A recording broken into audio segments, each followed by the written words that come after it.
All right, ladies and gentlemen, we have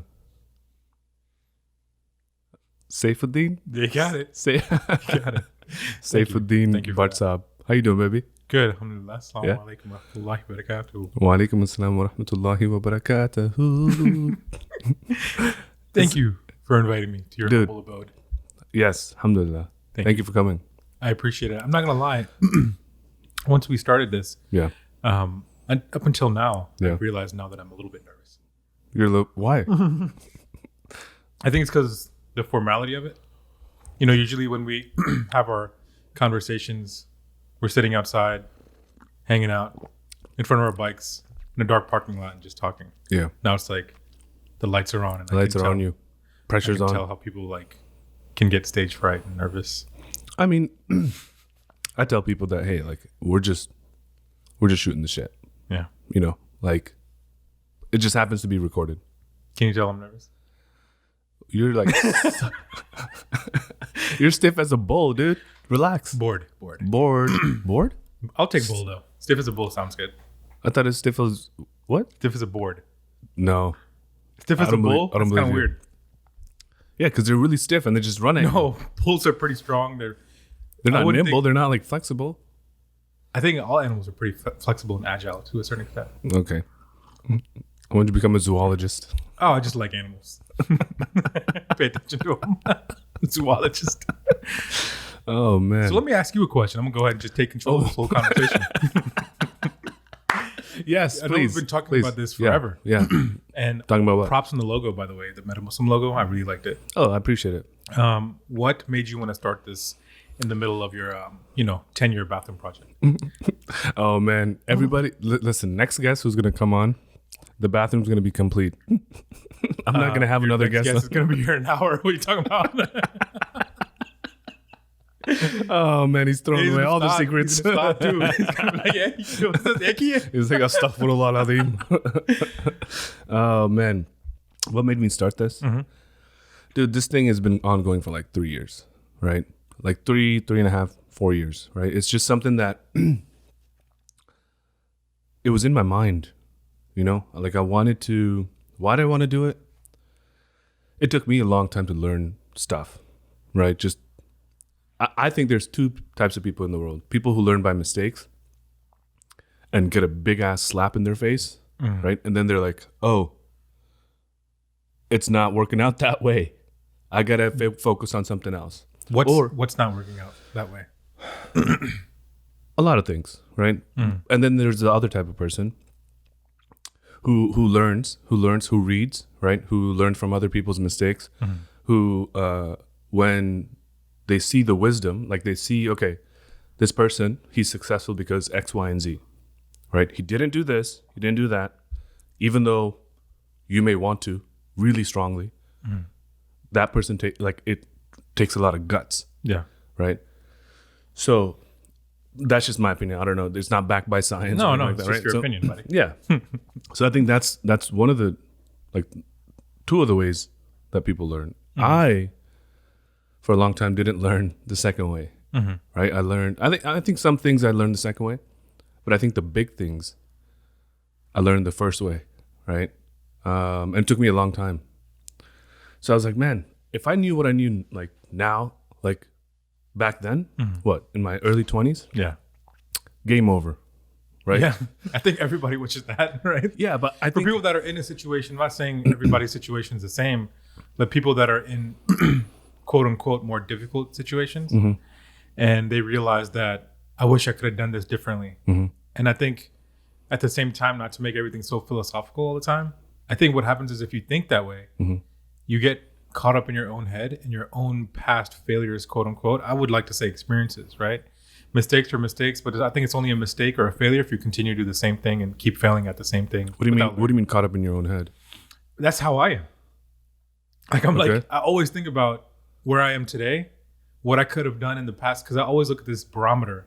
And for all of you out there, the last 12 years of my life, or actually the last 2 years of my life, have been vastly different from the last 12 years, the previous 12 years. I'm sorry. That's not making any sense. But we had a store, typical Desi's, My dad's self-made. They immigrated here from Pakistan. I believe my dad was here in his mid-30s, and at the same time, he had to, work his ass off. Yeah. Had to sleep in a toll booth, right, in New York, trying to make ends meet to get my mom and my... Wait, New York? Yeah. One time it was New York. Yeah. Oh, wow. Yeah, one time it was New York as a toll booth, and I could be wrong, but let's just say it's a toll booth for now, right? And he had to sleep there during one of the craziest winters, and I believe it was the winter of '84. And he slept in a toll booth to make ends meet. Wow. Right? Yeah. And in that time period, he was trying to save enough to get my mom and her then 5 kids. Here. You weren't born then? No, 1986. 86. Yeah, me and Jimmy were 1986. Yeah. Jimmy's I don't know if you guys are watching the previous one, but Jimmy's my brother, twin guy. He's a less handsome one, by the way. I'm going to have to agree with that. Thank you. Why you say that so weird? But back to my story. So from that experience, right, what I learned was my dad was self-made. And then at one point he was like, let's get a store. I'm fast forwarding through a lot of stuff. Yeah. So let's get a store in Sterling, Virginia. And I remember I was 18 at the time, just graduated high school. And we're like, this is cool. This is new, right? Yeah. I feel like my dad being the kind of entrepreneurial person he was, we were used to that, right? Because I remember going in the summers, going to my dad's upholstery store in Arlington. Yeah. And busting open chairs with like a plier and a staple puller. Yeah. With my brother, and then my older brother would be out there slinging, A1 upholstery. And my dad had been doing this for I think close to 12 years when we exited. Yeah. So like, that's what we were. He was into upholstery before the store. I want to say 12 to 15 years. Okay. That was his passion. His dad did car upholstery in Pakistan, right? And my dad naturally gravitated towards that. And over here started his own business from scratch, Arlington. Yeah. I mean, two-story building. The bottom, I remember, was always full of furniture that he had to work on from customers. Yeah. And you got to remember, me and my brother, I always talk about me and my brother because we were both there all the time. Yeah. Came into that probably on the tail end of it when he was, when we saw the success. Wrapping up? Or Wrapping up. But when you also saw the success of it, he had constant business, people coming into the showroom, looking at, the work he did. And word of mouth had gotten in. My dad was doing, mashallah, very good work for himself. Right? He had a lot of money. Good. But anyways, fast forwarding to that, starting his own business, right? In Sterling, Virginia, a convenience store, man, let me tell you something. What made him start that? Yo, man, a hope and a freaking prayer, I think. I think. Or was it that, like they seem, gas station, Kolo, gas station. Or money right? Yeah. Right? You're going to give just like that, right? So, like you said, right? Like that really always hits me when you're like, if I knew the things then that I knew now, it's kind of calming to me, right? Knowing what I know now, right? Because it's like, okay, I learned something from it, right? Yeah. Yep. Right? So I'm thinking about it. Yeah. Dude, walk into this place, right? I'm 18 years old. Just got done with high school, right? Getting ready for like Nova. I think me and Azim started working when we were 16 at this integration facility down the street from my school. So we'd go there after work.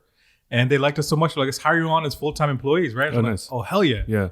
Right? Yeah. They're like, after that, man, let's get a store in freaking Sterling and start there, right? I'm like, I didn't care. I was like, this is new. It's cool. It's like something we're used to. All right, let's try it out. Y'all did your work. You probably vetted it. But I wasn't thinking of any of that. I was like, it's a store. And we just, dude, next thing you know, we're like store owners, right?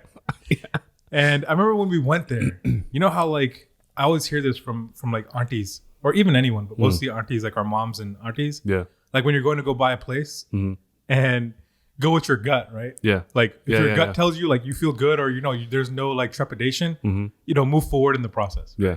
Dude, rolled to this parking lot. My gut was like, nah, yeah. Right? Like, nope. No, it was straight up like, nope. And then I was thinking to myself, I was like, okay, let's go check inside.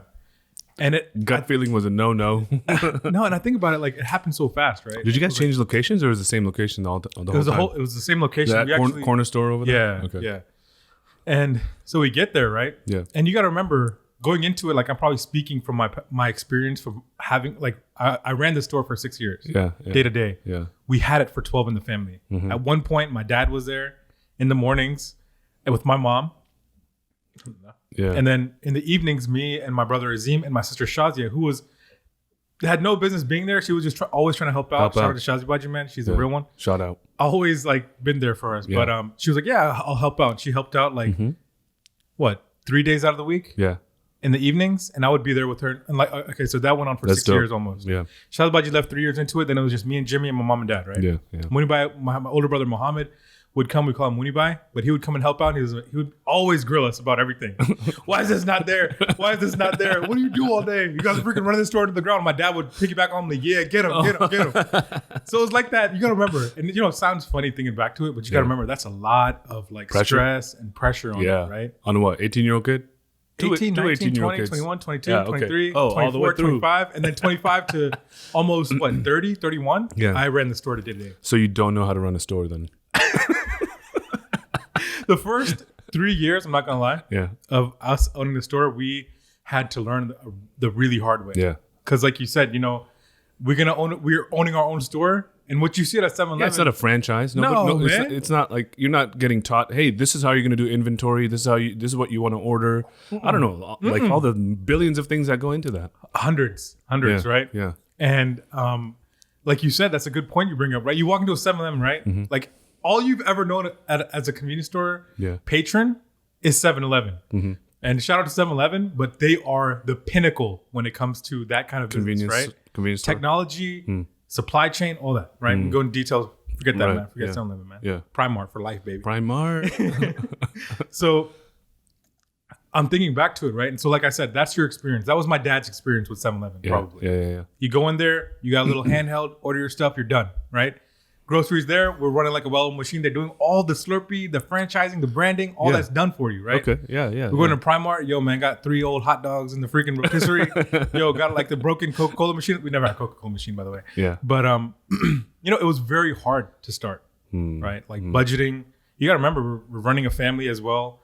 Thank God for the store, like paved the way for us, like in terms of our day-to-day, put food on the table, alhamdulillah, right? Yeah. But on the same token, alhamdulillah, got to the point where it's like, in the beginning, we were like struggling, right? Mm-hmm. Made ends meet, but it was a struggle. And so I think back to that, I'm thinking to myself, I was like, if I did this differently, we could have been successful in this way. We dabbled in all kinds of things, right? Yeah. And so I look back to it and I was like, if we had approached it differently, right? Actually vetted it. I think that's where you're right in having like that experience or having someone of experience to kind of show you along the way. Yeah. And dude, that's the thing, right? That's why coming back to the thing about your question, gotta help these younger cats, man. Yeah. Like really, because the whether it's relationships, you got a little, girlfriend, right? Girlfriend, boyfriend. I don't know about those things. Yeah. Astaghfirullah. You're about to get roasted after the show. By who? By somebody. Awkward silence. Whether it's, just getting yourself into hanging out with people you shouldn't hang out with, right? Getting into, the club scene and all this other stuff, right? Like heavy, right? And it's just like, how do you get out of it, right? And then you're just, that type of stuff. I think normal mistakes are fine because, you're like, that's experience, I learned, blah, blah, blah. But I'm saying like screwing shit up, right? Like don't screw like royally? Yeah, like your life, your family. What are you talking about? Like anything? Like life or career, right? Yeah. For instance, like for me, right? I think I always knew I didn't want to become a physician, right? Mm-hmm. But my thing was, I actually understood science, right? So I just kind of went through, right? I was like, okay, I get it. Like biology, chemistry, I get it, right? High school, and then you add the desi parental pressure of, you're going to be a doctor, right? You're going to be a doctor. I think people knew I was going to be a doctor before I was even born. Like it's pretty intense, right? Yeah. So that type of, I guess, whatever you want to call it, like encouragement or ideal future that your parents have for you, it was just kind of written for me, right? Mm-hmm. But long story short, I was pre-med in Mason, right? And I was a super senior, but dude, I was a super duper senior. Super duper. I was close to that too, man. Yeah. But I had to, get my shit together. Yeah. But, the thing is like,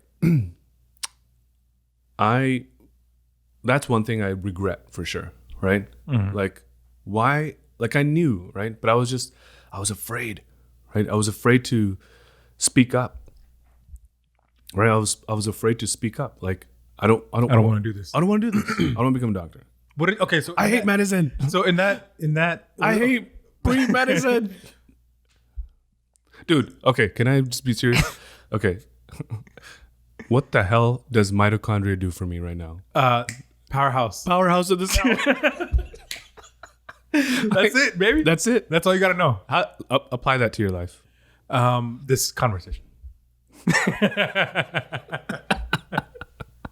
That's all I know. Troll. But I mean, really, like, cell wall. Are you trying to cell wall? Nucleus. Cell wall stops vacuoles. Vacuoles are little holes in your cells that allow things to come in and out of. Okay. Cell wall, I like that one too. Oh, okay. It's a semi-permeable membrane. And that's all I remember. Oh, great. Is it semi-permeable? It is semi-permeable. Awesome. Yeah. What was that word you said? I don't know. Semi-permeable. All right. See, I can't even say the word. Can't even. It's early in the morning. It's okay on a Sunday. But yeah, dude, I that's something I wish I would like to impart on someone, right? Like whether it's my younger siblings, like, hey, it's okay to say that you don't want this, as long as it's within reason. Like, yeah, you know, it's not. I'm not saying, oh, hey, it's not okay to say that. Like, I wouldn't encourage someone to become an alcoholic. Obviously. You know, yeah. Like, yeah. so it's or encourage a lifestyle that's conducive to becoming an alcoholic. Exactly. Yeah, right. yeah. So if it's a normal life thing, for instance, like choosing a career path. Yeah. Right. Hey, it's okay to say no. It's okay if you have all this pressure, right? Or hey, you maybe you chose a major a year, 2 years down the road. You're like, dude, I hate this. Yeah. It's okay to change, Yeah. right? Like, don't dig yourself in a bigger hole, right? Which is what I did. And then later on, it's like, dude, wasted my freaking time, you know? I think that's the freaking churi that like, you'll always remember that wound never goes away, right? When I was saying like this whole Primar story. Yeah. 12 years. When you think about that, right? That's a long time. That was I'm not That's a long complaining. time. Like, thank Alhamdulillah for God, all you've given me, right? Yes. Whether the good or the bad, right? But like what you're getting to, like going back towards your conversation about guidance, right? And I'm not going to lie, man. Like you said, like these young cats out here, right? Yeah. That are kind of looking for a way. You know what was instrumental in me coming back to the Deen? What? Because look, let me preface that with this. I was going to ask you about that because you had a journey. You had a journey to come back to the Deen. But go ahead. It wasn't rocky by any means, but you know, like we've all fought our demons and fought fitna and all that stuff, right? And tried in assimilating in a culture where a lot of things that our Deen tells us not to do are welcome with open arms. Yeah. You have a hard time fighting that. And I feel like it's like a war of attrition, right? It's like where you're like slowly ground down and then at one point you break and now I'm yes. and I'm like I'm free. No, you know what? I wouldn't say free. In my experience, I didn't feel free. No, it's not free at all. Even in the midst of all that fitna, I did not feel like myself. And I think that is one thing that I always stress to myself first and foremost, but I'm a big believer in like your inherent feeling, right? You have a soul for a reason. You have this barometer it's in like you. this primordial state. Primordial right? state. Like fitra. Yeah, the fitra, yeah. Like Primordial 100%, state, right? yeah. Like your inclination. Yeah. Like just deep down barometer. inside. Yeah. God says he blew something of himself into you. Right. And that in and of itself, subhanAllah, is what kind of guides you. And if you polish that, it shines, right? And if you don't, it dulls and eventually rusts and dies away, right? Yeah. And getting back to like my point, thank you for interrupting me, by the way. No, but seriously, getting back to my point is when I was in this state where I was like, man, like I wasn't happy. Yeah. Right? Yeah. I was very, very temperamental. College years? Shoot, college years was like 8 years, man, 9 years, like super duper senior, like I said, right? Okay. And it was kind of like this defeatist mentality. Oh, I'm going to be running the prime. And by the way, rest ain't of my nothing wrong with that. No, right? no. Like that's What? everybody has their own circumstance. You mean having the store?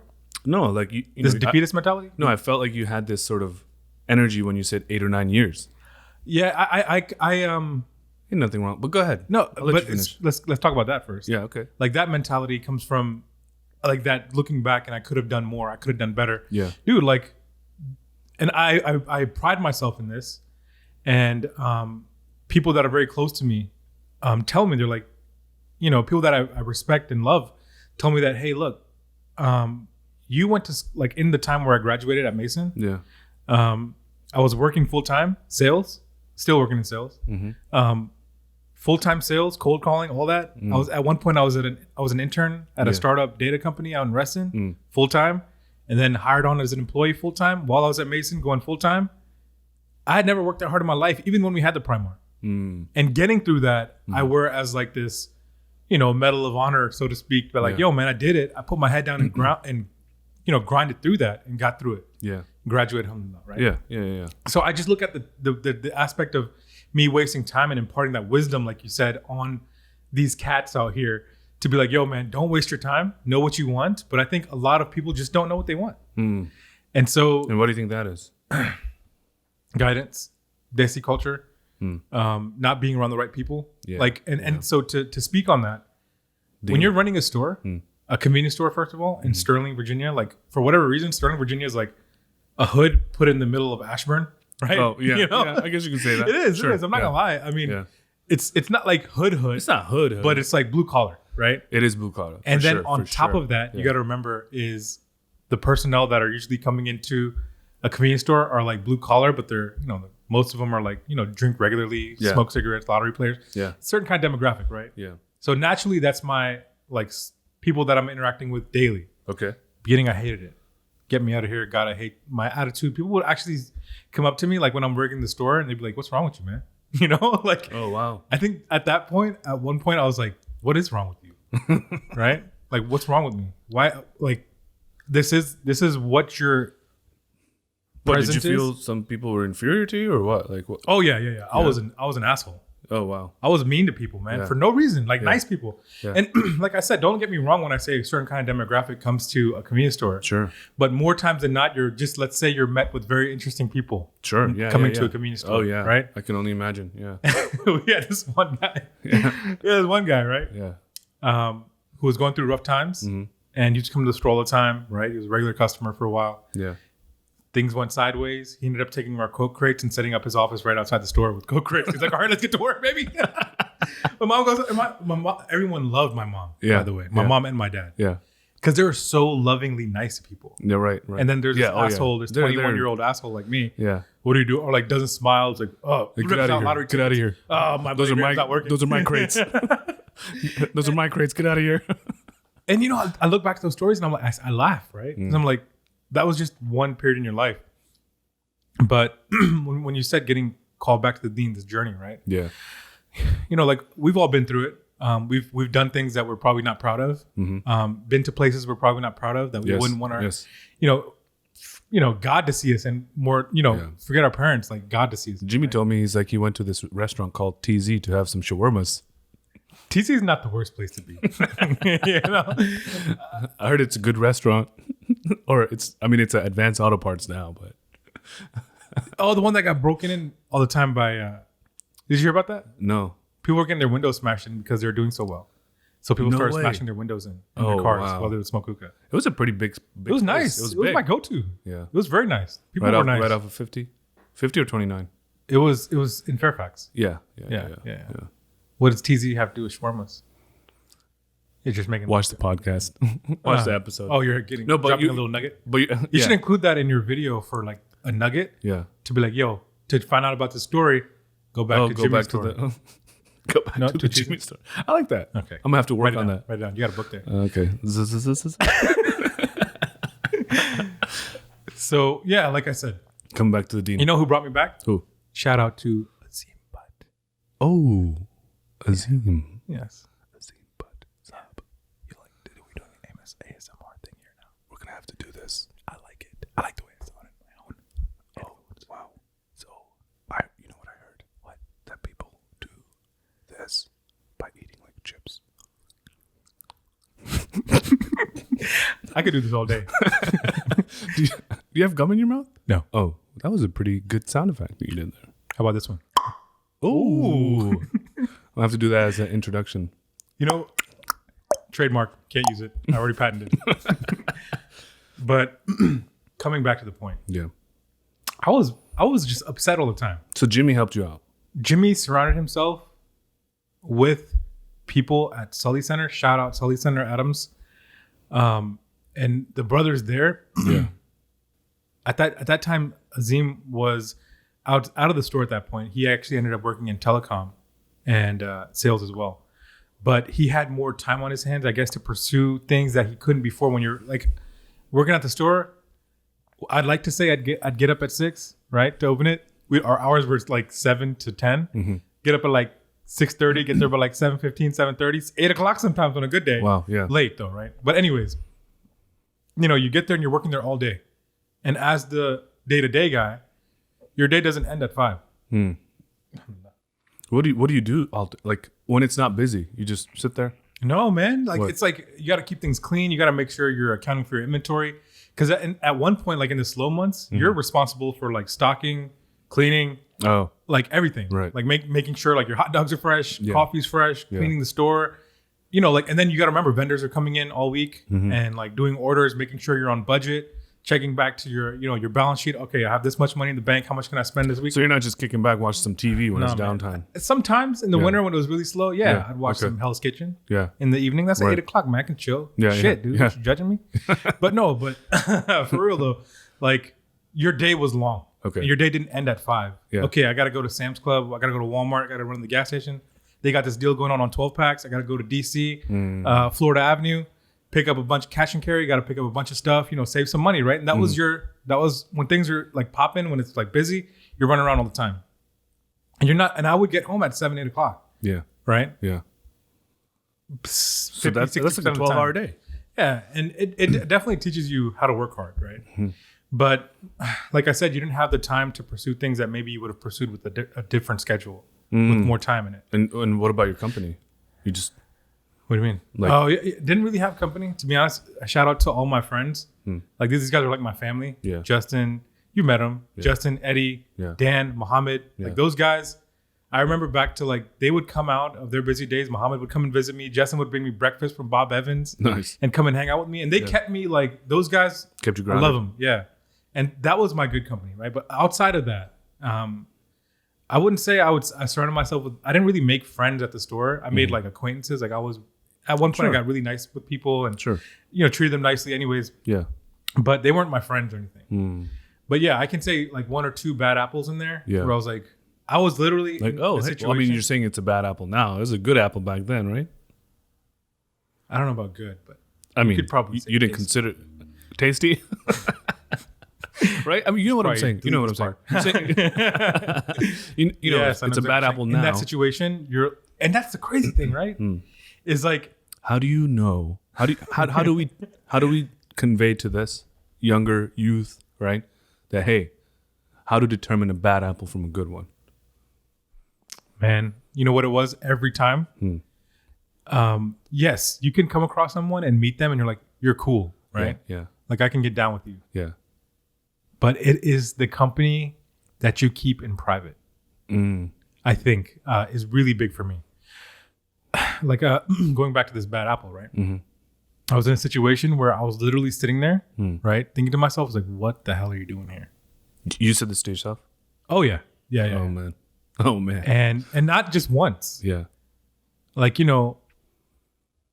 just sitting there and be like, what the fudge are you doing here? Like, that's the voice in my head. Yeah. Where does that come from? That's what we just talked about, right? That fitra, right? That soul something inside tells of you. Something tells you like maybe I shouldn't be doing this. And it's not even like, but it's fun. No, okay. So look, it's fun. Enjoy it. You deserve it. You deserve it. Let loose. You deserve it. You've been working hard. Yeah, you've been working hard. You've been busting your ass. You deserve to have some fun. Look at let it go. else. Let go for who cares? Yeah. Who cares? That's the one. Who cares? Who cares? Right? I gotta be very careful about who I say that to. Right? Especially like my mom hates it. My mom was like, who cares? Why don't you do this way? Mom, who cares? But the me's. She was like, who cares, kya? Right? Right. And I'll feel, but that's the thing in my head where it's like, who cares, man? It's 30 seconds, it's a minute. You're going to be here for an hour and then you can go back home and get back to what being a good guy. Yeah. Right? Right. In those situations, I think the one who is successful, not only in this life, but in the next one, inshallah, is the one who acts in the best way in those situations and listens to that voice. Right. And doesn't silence it. He's the one who's like, no, man, F this. Mm-hmm. Get up and walk out. I did that. So it didn't go down well, but I was like, you know what? Yeah.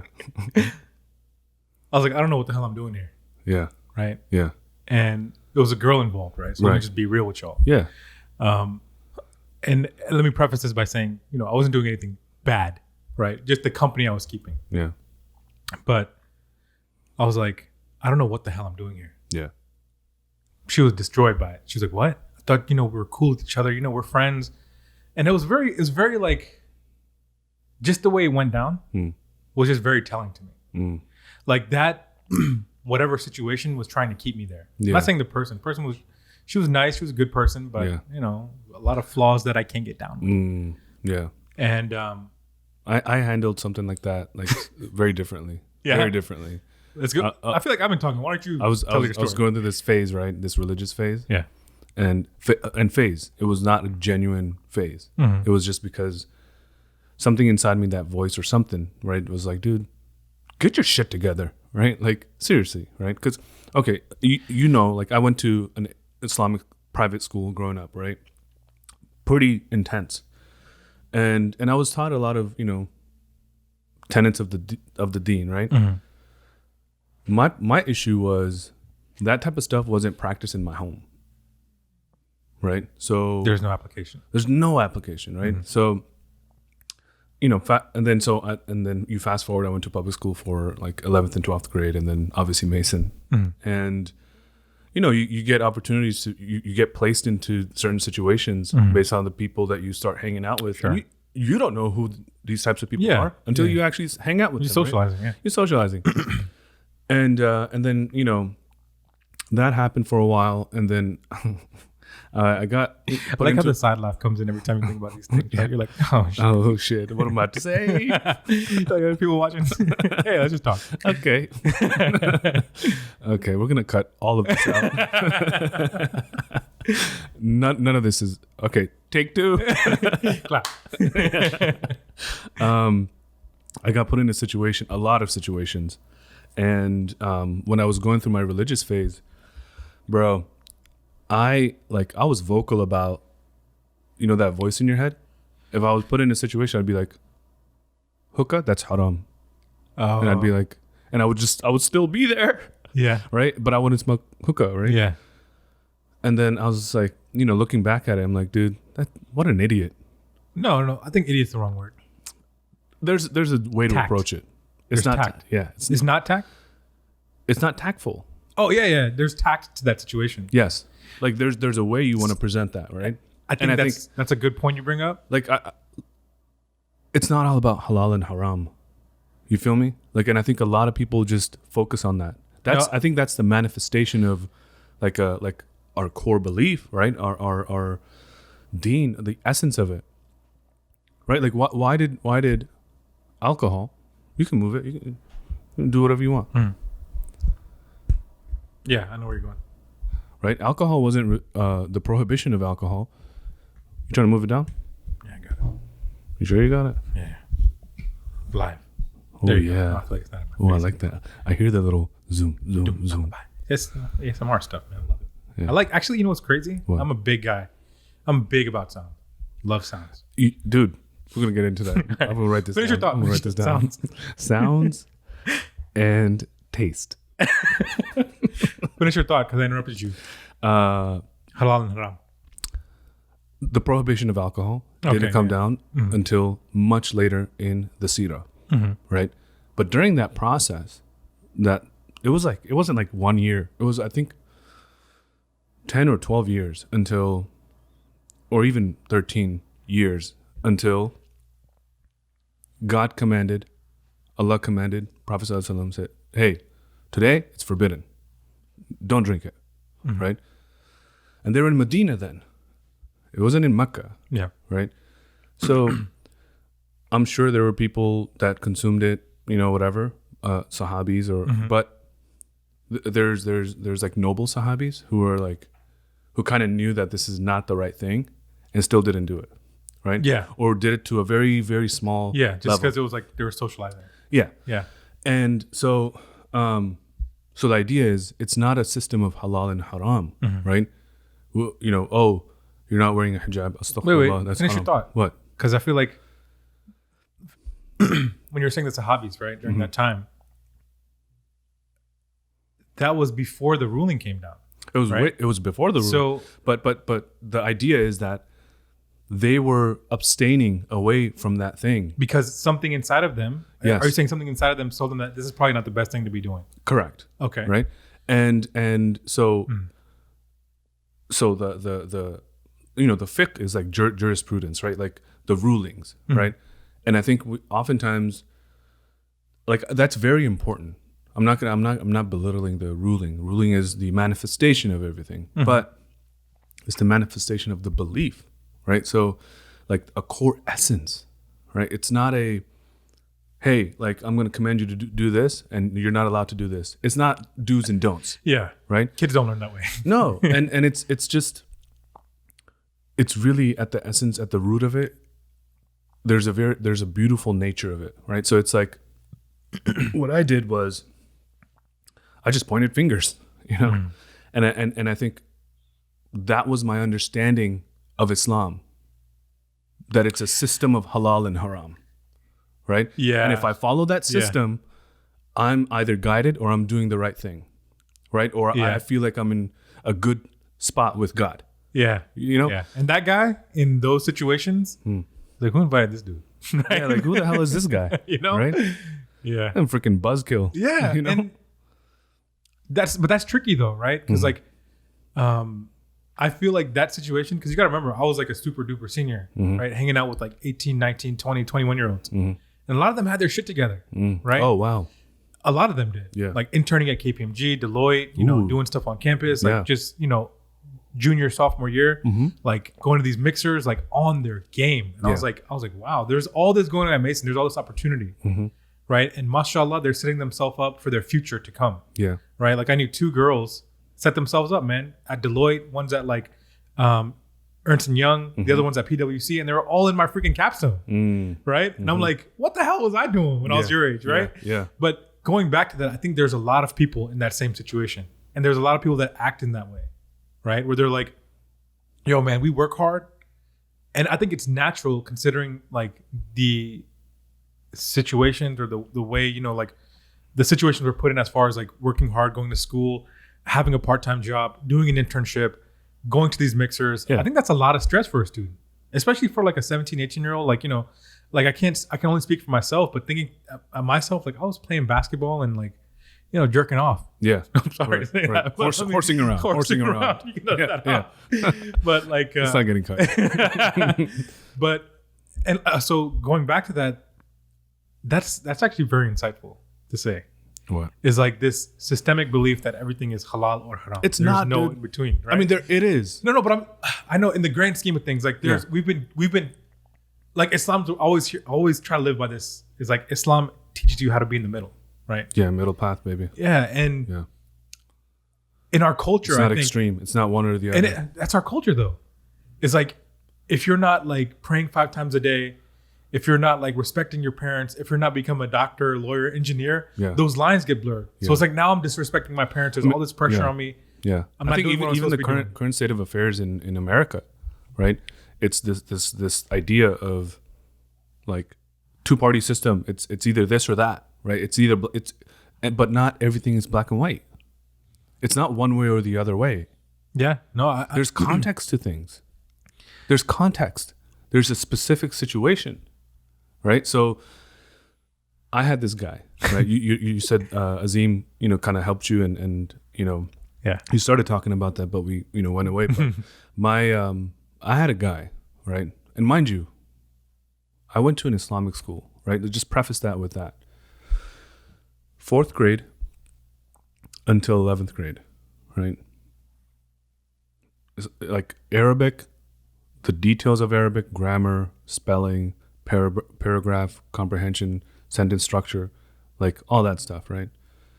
And then we had Islamic studies. And then on top of that, we had the regular studies that you do in public school. Mm-hmm. So Islamic studies, fiqh, Quran, right? Hadith, tajweed, all these sort of things, right? And like I said, the application wasn't present in my house. Mm-hmm. Right? I think if it was, I probably would have become a hafiz, honestly. Mm-hmm. But like, I think I was like 8 when I was like, Dad, I want to become a hafiz, right? And it didn't work out. But why? Like when you said that, my dad's like, what are you going to accomplish by doing that? what you put me to school for then, bro? Right? So because he wanted me to become a doctor, right? So, but what was I going to say? So despite growing up in a Islamic school, and I have my own like qualms about that specific institution, which I'm not going to get into. Sure. But there was a guy in college, okay, who took me under his wing, man. And this is when I was like raw. I was raw. I was just all over the place, right? Had some shit going on at home. Yeah. And I just, I got really, really deep in PSA, right? And just because I felt accepted, right? Like I felt welcome, valued, popular, like acceptance, right? Yeah. So because of all this garbage at home, I spent a lot of time just hanging out with people, right? In PSA specifically? Yeah. And other, right? Yeah. Groups. But there was just one guy, man. One guy. Shout out to Rizwan Mujibuddin. Yes. He really took me under his wing, man. Honestly. We were like he's a good kid, man, right? Like here I am, I'm like doing all this like crazy stuff, right? And we had some classes together and he was in some, circles. Oh, I know how I met him. I met him because some of our high school classmates went to Mason and then he became in that circle. So that's how I met him. And one of the days he's like, hey man, you want to go to Mustafa Center down the street to pray Jummah, right? I'm like, for real? I was like, that was your reaction? Yeah, I was like, what? Like, that's crazy. I was like, that's weird, right? I was like, yeah, okay. I never thought about. Side note, never thought about Jummah like when I was in my teen years, high school. Yeah, my dad did a good job about taking us to Jummah when we were outside, when we didn't have the store. Yeah, like every Friday, right? Everywhere, yeah. Dar Hijra, this Manassas place, but yeah. Like, but dude, when I was in my like those years, sadly, never really thought about. But this guy, here's this guy, right? Like 18, 19, 20, right? Yeah. He's like, hey man, Assalamu alaikum. I'm like, wa alaikum salam. Yeah, like Salah. Like, okay. Like at the time I was like, dude, just say what's up, right? But yeah. So he was just like, I was like, okay, yeah. He's like, do you want to go to, you want to go to Jummah? I was like, I think one time, or and then another time he said, let's go to Maghrib, right? Jummah. Or not Jummah. On a Friday, let's go to just Maghrib. Go pray Maghrib, yeah. At the Mustafa Center. And back then, Imam Zia used to be at Mustafa Center. Do you know Imam Zia? The guy with the ring. Ring? What ring? The guy we ran into at Adams. No. That's not Imam Zia. That guy's coming at 12 o'clock. Okay. Yeah. Anyways. Imam Zia, so Maghrib, right? So I had this recorder, right? This Olympus recorder that I would record my lectures on. So, Rizwan tells me, he's like, yo, he's got some dope recitation, right? And I used to listen to recitation from... And they jump, yeah. Like you said you were going to tajweed class and all that. Yeah. So I but the thing is the application of it, right? I was just this guy who just wanted to hear Quran and feel like I was enlightened, right? And it felt good, right? Sure. To hear it. And I understood some of it, but it wasn't like, oh, this is a prescription. Like I got to follow this. It was more like, let me listen to it because it's soothing. Sure. Right? Yeah. And there's nothing wrong with that, but that's a start. You got to take that and go like run with it. Yeah. I just took it and just didn't run with it. Left it there, yeah. Left it there. Part-time, right? So my guy was who was it? It was like Ali Jaber, right? Back in the day. And like a reciter. And then Rizwan introduced me to this other guy, Yasir ad-Dosri, right? and he's pretty famous now, but like we followed him when we were like 12 years ago. He was like a nobody, right? And he's like, you're gonna want to take your recorder, right, for Maghrib, right? Recorder, right? I'm like, okay. Why is that funny? That's just not. I feel like that's not a statement that would be used today. Take your recorder. Take your recorder. What is it called nowadays? Your phone. Oh. I think some people still record their lectures, but I think most people. But dude, the recording on quality. a recorder, yeah. You know what? I didn't do that, so I shouldn't talk shit. Yeah, I never recorded shit. Like, no, yeah, maybe people still do that for the audio quality. I can see that. We're actually recording on a recorder right now. That's a recorder? That's a recorder. That's why it sounds very good in my ears. Gotcha. Sounds and taste. We'll get to that.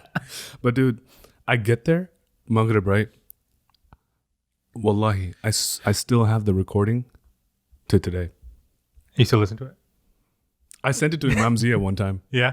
I was like, I remember you led Maghrib one time. I'm going to put this on airplane mode because there's some interference. I just heard it. Yeah, I told him, I'm like, hey, I recorded you. I didn't ask you, but he's like, really? Let me hear it.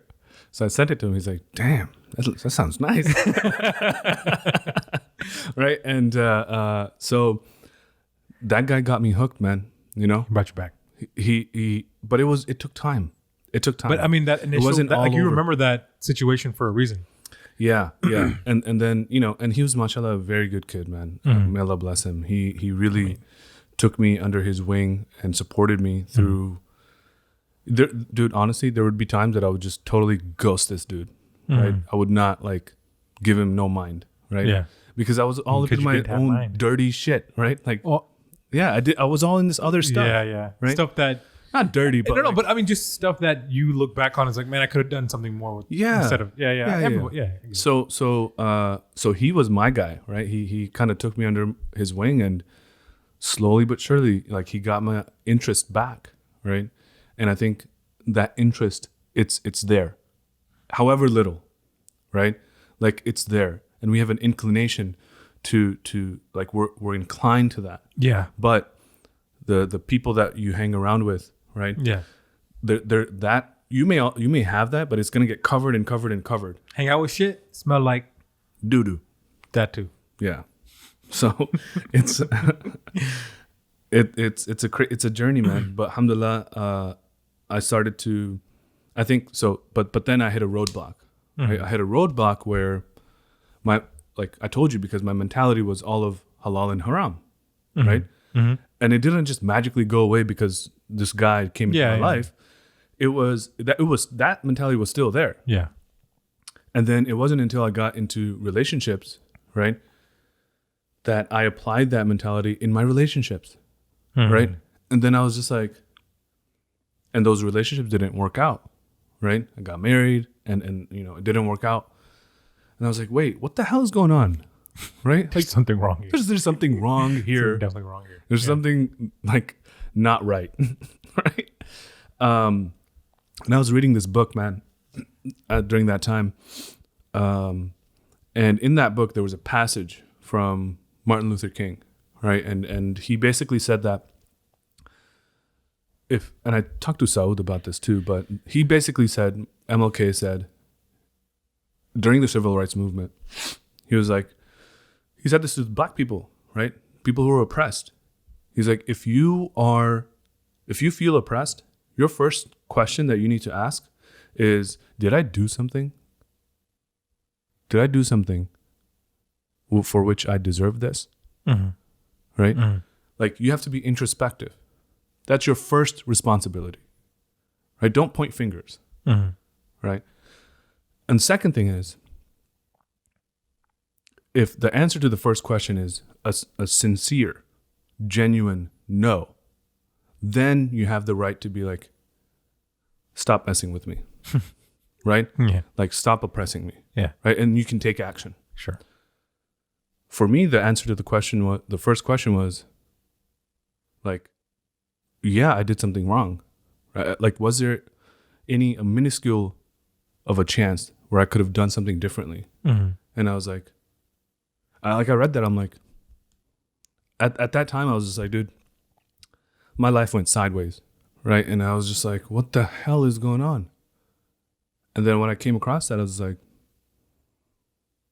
yeah, I could have done at least something different, right? Not like, oh, why? Like I used to think, why me? Why the me? victim. Why is this happening to me? The victim. Right? Yeah. Like, man, I deserve better. I've been through so much shit. Yeah. I deserve better. Yeah. Why is this happening to me? Mm-hmm. And then in that moment, it clicked. I was like, I mean, I still did some dumb stuff after that, but I was like, man, You're more aware of it. whoa, Mm-hmm. I got some work to do on myself. You gotta come correct. Yeah. So, but Rizwan was the guy, man. That's a great name, by the way. I love that name. Always love that name. Radwan or Rizwan. Yeah. However, yeah. Yeah, I like it. Yeah. Yeah, I like your name too. Oh yeah, that's a whole different week. Oh my god. So let's have this conversation. Are we? real quick. Okay. All right, let's do it. Saf. But we'll scrap it. What? Okay, let's go. So for the longest time, for all you listening out there, I was raised Saifuddin Butt. Yes. Right? Everyone called me Saf, Safi. My friends have known me as Safi or Saf. Mm-hmm. And then I don't know what happened. Actually, I think got it was religious. That's I what happened. think that's part of what happened. But as I started introducing myself to more and more like people that were, close to the Arabic language, I would introduce myself as Saf. And they'd be like, they look at every Saf? Arabic guy. Like, Saf. and this one guy couldn't say it. Brother, Arabic guy, what is Palestinian. Saf? No, brother, what is Zaf? Zaf? Zaf? Zaf. Yeah, and he'd call me Zaf because they're like, what is this name? Ah. So I'm thinking about that. I don't know if that played into it, but it could have been something I came across. There's a lot of mentions of swords and, people who had nicknames that were called the sword of this, the sword of that, right? We come across as Muslims. I don't think I even ever asked my mom and dad about like what my name meant. I knew what my name meant. I knew it was the sword of faith. Yeah. But I never was Arabically inclined to know that, the right way to say it, which brings me to my next point. Got it. The right way to say my name. Okay. Saifuddin. Oh, come on. Right? Why do you come on? You're on my side one day and the next day you're like, oh, come I'm just on. messing with you. Oh, just for, It's definitely, your name is Saf.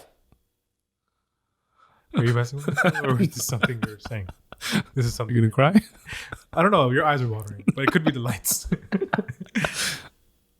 My name is Saf. Your name is Saf. Who says who? Says you? Says everybody else. Who cares? Oh, who cares?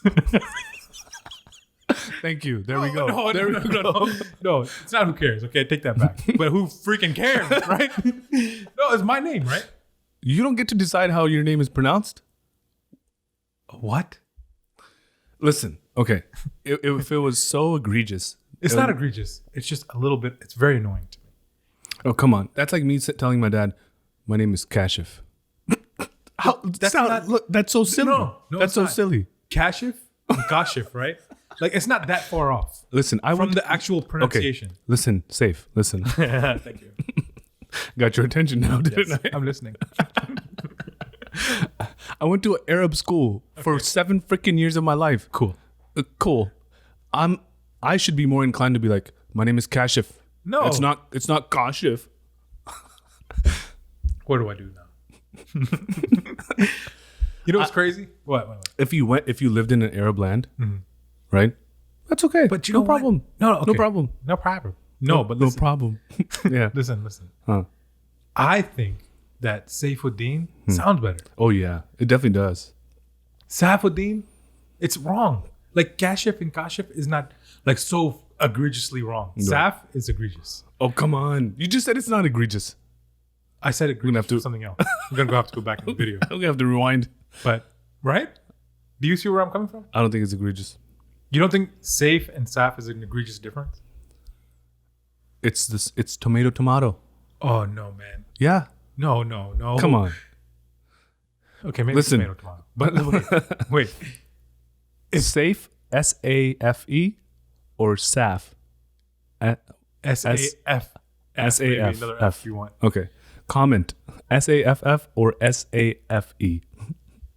All right. Safe. Right? Safe. But do you see where I'm coming from? Safe and sound. Yeah. and follow me on Instagram. I got like 6 followers. But no, man, like that's what I'm kind of trying to get at. Is like I'm not trying to say that Pakistani people bastardize the name or anything like that. I think your intention is right though. I mean, it's a noble intention. Thank you. Yeah. Isn't that what life is about? Having noble intentions. Yeah. Thanks. But don't go tell. Don't what? And you know what? Justin freaking Tarackle fights me on this. Does he? And tells me that's your name. Safe? Or no, Saf? Saf. Saf? Yeah. Like, that's what your mom and dad call you. Anyways, we'll Yeah. Water under the bridge. No. Is it? No. Water still flowing from all directions uncontrollably. So when you meet somebody, right, in a corporate environment, right, like, hey, nice to meet you. Hey, my name is Kashif. My name is Safe. Nice to meet you. Safe. Yeah. You know, if I didn't know you, I'd be like, dude, this guy's name is Saf. Right? As a Pakistani guy. Yeah, and you'd be like wrong. meeting you, right? Because I would introduce myself as Kashif, not like Kashif, but Kashif, right? Like soften it up a little bit. Soften it up, right? And then if you'd said Safe, I'd be like, no. What is this guy doing? What is this guy doing? Like, no. Your name is Saf. So you just be like, nope. Shake my hand. But I like it. I like Safe. I like Safe. I like Safe. I like that the meaning can be conveyed very quickly over someone who understands the language. And I just like the way it sounds, honestly. Safe. Like I definitely love when someone calls me Safi. Right? Yeah. I don't. We all call you. No, Safi, no more. No, man. It's like we all call you Safi. It's like it's like a term of endearment to me. It is, yeah. And I love it. Safey. Safey's the worst, by the way. Oh man, that doesn't sound right. It doesn't sound right. But Safey. Like I said, like this is, I think it's part of my maturity, I guess you can say. Yeah. And yeah, I like Safe. Yeah. But if you call me Saf, I wouldn't be like, oh no. But it's all good. So Jimmy got you back, huh? Yeah. Yeah. By surrounding himself with the Sully Center, the individuals, namely, a couple of brothers that I knew, or that I came to know, Shoaib Khan, first and foremost, OG, triple OG. Mashallah. Dope guy. Yep. For all those, I know the young guys already know, so I don't probably that are familiar with Adams. I don't have to name drop. Yeah. But seeing a guy that was my age and Jimmy being so influenced by someone like that, and Jimmy was never a jerk or anything like that, but seeing how he didn't make a 180 or anything, but seeing how level-headed he became and how he viewed the world, I've always been the type to act on feelings and emotions, right? And what's inherently right and good, right? That's always been there. But being around people who could voice that and show you the way as to why and what and where and when, right? Yeah. Gave me direction, and a direction that I always felt like I needed to go in, but I never knew how to navigate. How did you pull the trigger? I had a dream. Really? Yeah. Seriously? Yeah. Wow. Like a epiphany, just enlightenment moment, just What kickstarted was my dream. Okay. I saw the world come to an end, and it was lucid. I was lucid in the dream. Like I'm sitting here talking to you right now. Woke up. It was raining. Yeah. Like Bismillah. I think when you share a dream, you're supposed to Bismillah before you share. Bismillah. Right. So I had this dream, and my mom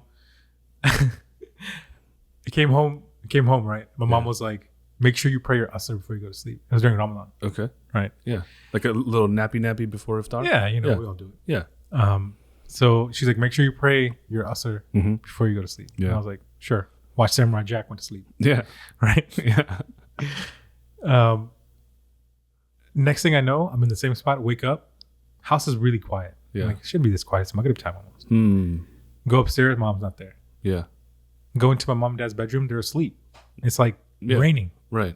like profusely raining. Yeah. This is when you think about something back to the symbolism or whatever you see in your dream and try to make sense of it. You know how they say when it rains during Boars. Yeah, it does that too.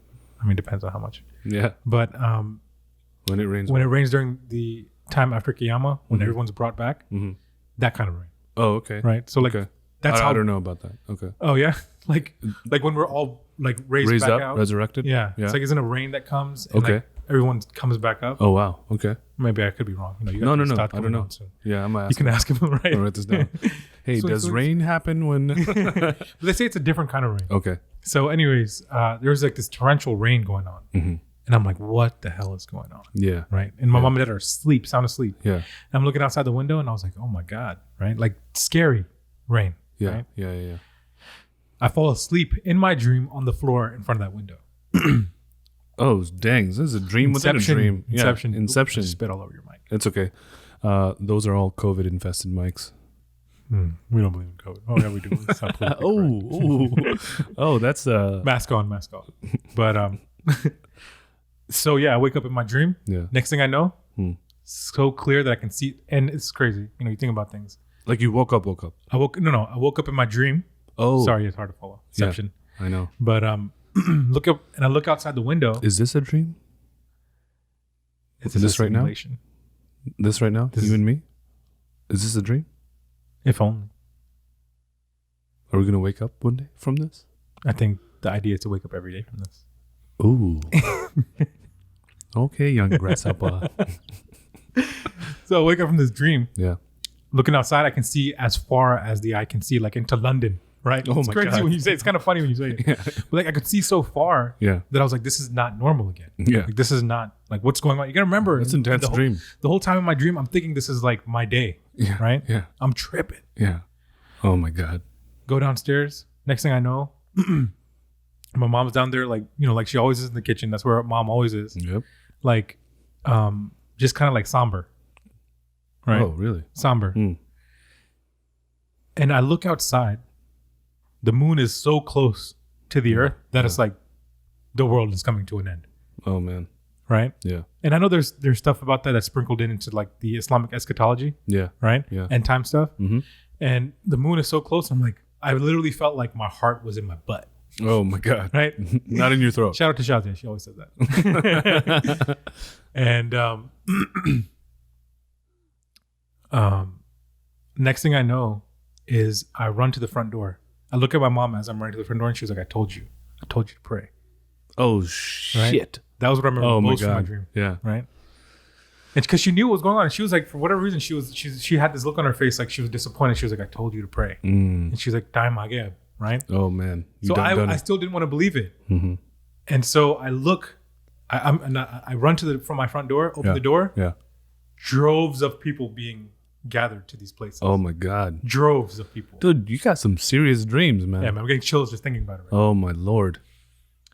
And I open the door, I look back, and my dad's like, Oi, like that, right? Like Satyanas, right? Oh my God. Yeah. And I was like, and next thing I know, I don't remember how this happens, but I'm like in this line of people. Right? Oh. As I'm looking around, there's pits, black pits that people are falling into as I'm walking. Just completely dark pits. Can't see to the bottom of them. Wow. Right? People are falling into them. People are being guided towards them. And then there's people that are all dressed in white. My mom's may Allah grant her the highest place in Jannah. All of our moms. In white, bright, head covered. Yeah. Not even looking at me. That broke my heart. Ooh. She didn't even look at me. Yeah. She was like, I'm going to heaven. Right? And that reminds me of the ayah. Right. In Surah Abasa, right? Sure. أعوذ بالله من الشيطان الرجيم يوم يفر المرء من أخيه وأمه وأبيه وصاحبته وبنيه. Yeah. Share the English translation for all of us. Please. There's going to be a time where you run away from your, brothers and your mom and dad and your friends. It's just like you see them, you're like, I don't know you, bro. That's crazy. In pursuit of your That's akhirah, so crazy, right? Man. It's so crazy to think about. It's like almost like heartbreaking, but it's the goal. It's not heartbreaking in a way, right? It shouldn't be. Yeah. It's just because of our physical limitations and understanding in our journeys that it's heartbreaking. But but I think that's what coming back to the Deen, that's what it kind of makes us make sense of all those things. But with this ultimate end goal. But going back to my dream, like I said, I looked at my mom. She was all in white and being guided towards the Jannah. Yeah. Right? Yeah. And I come up to this. I don't know if you've ever seen Bill. You ever seen Bill and Ted? No. What is that? Bill and Ted, Keanu Reeves, and it's like an old 1980 movie where they go back in time. Oh no! But there's this guy in Bill and Ted who's in heaven and who's like kind of letting people in. Okay. He's like the ledger guy. Okay. And same dude, right? Yeah.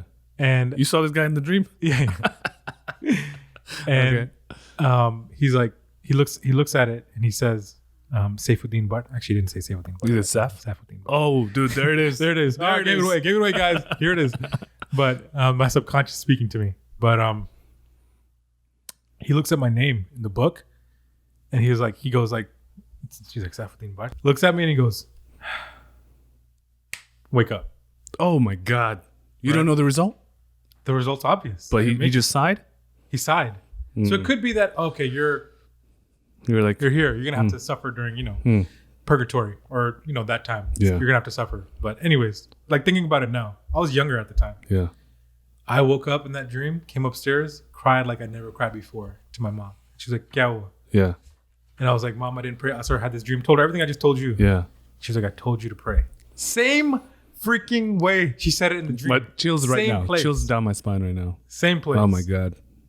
That's intense. And I was like, that had a hand in bringing me back to the Deen. That started it. And that's where my understanding of the Deen comes from. There's something inherently that dream was from God. That was from Allah. He's like, yo, man, I know you're young, but you need to get your shit together. Mm-hmm. At least start Yeah. with your prayers, Yeah. right? And I think that's huge. You've always told me, you're like, when I get up for Fajr, when I don't make my prayers on time, I feel a certain way. It doesn't feel right. And I think and I've seen this a lot at Mason when I was there, is a lot of these kids, I don't know if they call them kids because they're men, like 18, you're a man. No, you're not a man. You're physically Well, like. we don't live 300 years ago. They're not men. They're just children, dude. Well, Come on. Okay. Let's be real. Some of them act like men. Some of them. There's some men over there, but anyways, I was trying to mess me up, doc. But no, like there's guys that are sitting there making their prayers on time in the JC, third floor, every time. Yeah. On time. Yeah. Right? In between classes. Yep. And so I think you need to start there. Yo, can I say something about that? Like, you ever had this feeling ever when like you didn't pray, but then you started and then things just were normal? Like it took me a long time to kind of regulate my prayers, right? Like get up to speed and pray the different prayers, right? Honestly, there was a time in my life that I didn't pray at all. Zero, right? Like, I'm putting it out there. I didn't pray. And like, I'm not saying, I was 14 and I didn't pray. Like, I'm talking about like college. Grown-ass man. Yeah. Not praying, right? Maybe a Jummah here and there, right? And during that time, I was always like had this like angst, right? This anxiety, right? This like just okay, on your back the whole time. Just anything that would happen in my life, right? I'd be like, dude, man, not this again, or not agitated. Another thing, right? Just agitated, right? Yeah. I got a little nick on my thumb. Like, here we go again. God, always something new, right? Always something new, right? And like agitated over every single thing, right? And wallahi, I swear to God, man, I swear, once I started to implement namaz in my life, prayer, the different prayers, I told this to Moonbai, right? Things changed, right? Like I didn't feel that frustration, that like tension, right? That anxiety, right? And I think maybe those things still existed after namaz, but it didn't occur to me. It didn't affect you in a way that was like, oh my God, what was me? Yeah. It just didn't, like if I got a little nick on my finger or I stubbed my toe or sprained my ankle or, got a flat tire or just these everyday little things, right? I wouldn't be like, oh my God, not this shit again, right? Like what the hell, right? There's always something. Like every day there's something that I have to freaking deal with, right? But when I started praying, I'm not saying all those things magically went away. Yeah. But number one, some of it did go away. And I think number two, it's that unseen component that when Allah subhanahu wa ta'ala gives that peace of mind, that peace in your heart, right? You don't feel that anxiety. You don't feel that like uneasiness. You mentioned something. So that was a week ago. Namaz is awesome, man. To your point. You mentioned something a while ago, or maybe a week ago, 2 weeks ago, last time we spoke. You were like, to the point where Allah becomes your hands, your feet, your ears, your eyes. I think we all strive to do that, but I think just like anything else, like becoming good at basketball, you know. Well, you're not good. I never said that. I'm just saying. I'm just putting it out there. Ooh, well, I guess we can't speak on that right now. We're going to have to end this right now. Find a basketball court.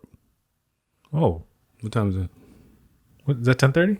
It's 10:30. Oh, that's not bad. Yeah. But I used to be good at one point. Kashif, you know, his knees aren't what they used to be. But we can talk about that a little later. But what, like you said, man, maybe you needed that for your basketball skills. You know, God need to be your foot or your leg. You know? But no, seriously. Make a joke out of it. I like but that. no, it becomes an extension of you, right? Like God becomes your hands, the eyes in which you see with, the ears in which you hear with. You know, He becomes your tongue in which you speak with, and your brain in which you listen with, and your feet in which you walk with and work with in your hands, right? And I think it comes with a certain level of dedication, effort, and understanding. Bada bing, bada boom. that happens. And when that's what it is right there. Right. And when that doesn't happen in that short amount of time, because, you know, we're always like, now, instant gratification. Now, I made the dua, I want it. Yeah. I made the dua. Why am I making all these duas for? Yeah. You know, it didn't happen. Right. A month goes by, it didn't happen. And look, I'll get back to this. But it's not, you don't have the patience for it. Put in the work. Just like you're sitting there on freaking Instagram taking 30 pictures of yourself to make sure you got that perfect angle, men and women. Yeah. Do the same thing with your salah. What kind of man takes 30 pictures? Oh my God, man. I don't think I see it a lot, but I think a lot of people are just so preoccupied with how they're viewed through a lens. Come on, man. Seriously. Through a lens? Yeah. That they forget that, yo, man, like, who cares? And who cares? Who fucking cares? Right? Like, who cares? Bleep. Oh, is that your phone? Man, I didn't silence it. Where is it? Over in your pocket? Bench. Uh-oh. Should I silence it? No, it's okay. We're live, baby. Yeah. Wow.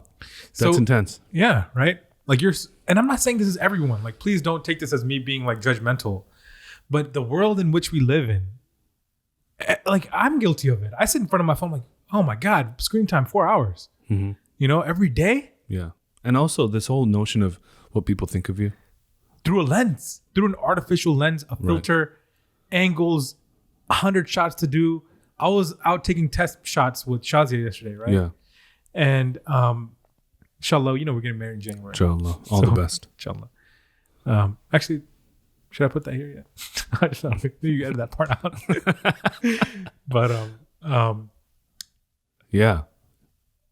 I was just, you know, I don't like to look at people this way. And I don't know why this affects me so bad. Maybe I'm a hater. Which way? I saw a couple of girls. Yeah. Right? Yeah.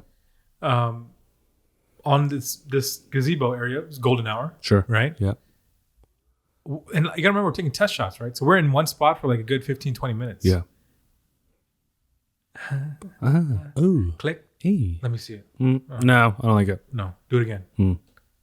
And like, okay, and in that moment, I was kind of far away. I can hear it sound different. In that moment, what are you thinking of? How many likes am I gonna get?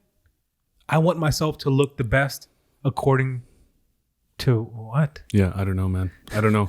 I think personally, I can't speak for anybody else, but this is what I make of situations like that. Okay, I think people want to capture moments, right? Nothing wrong with that.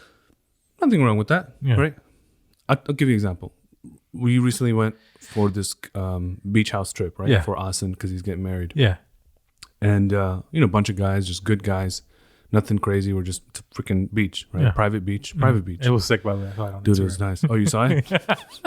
How many pictures did you see? It was stories. Yeah, Cheyenne. Bro, I swear, man. This is my phone right here. 0 pictures in there about that incident, right? You know why? This is just me. Okay. Right? I can't speak for everybody else. You just wanted to enjoy it. Right now, if I close my eyes, yeah. It's there. It's there, right? Because I soaked it in. I soaked that bad boy in. Yeah. Right? I purposely didn't take out my phone. I mean, I had work stuff to do, which I had to, RSA token or whatever. But that's the only time I took out my phone. Not to be like, Or let me get a nice little panel for this, right? No, man. F that joint, dude. Like, that's in my head. You know, when we were... Okay, best example. Best example. Okay. When I went to the Kaaba, right? When I went to Makkah. Why? Can you read? Are you reading my mind right now? I'm in your head. this is the voice in your head. Get out of there. No, you can come. Okay. Dude, I swear, man, the first time I laid my eyes on the Kaaba in Mecca, I wasn't like, hey, let me film this, guys. I'm gonna put my GoPro on my head and, no, man. No. That's a serious situation. Can we... Go ahead. I laid my eyes on the Kaaba right now. If I close my eyes, Chills. Serenity. I know that picture. I see it too. So I'm going to go ahead and comment on that. It was a cloudy day. It was a little windy, right? It was a lot of people, right? And it wasn't... I had Rahman, Rahman. Rahman was with me, right? Him and I were like Umrah buddies. And he was, he's a big guy, right? So he was in front of me, and he was kind of like blocking my view, right?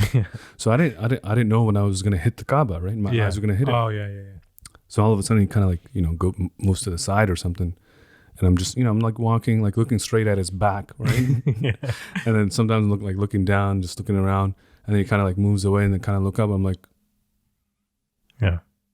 fixated.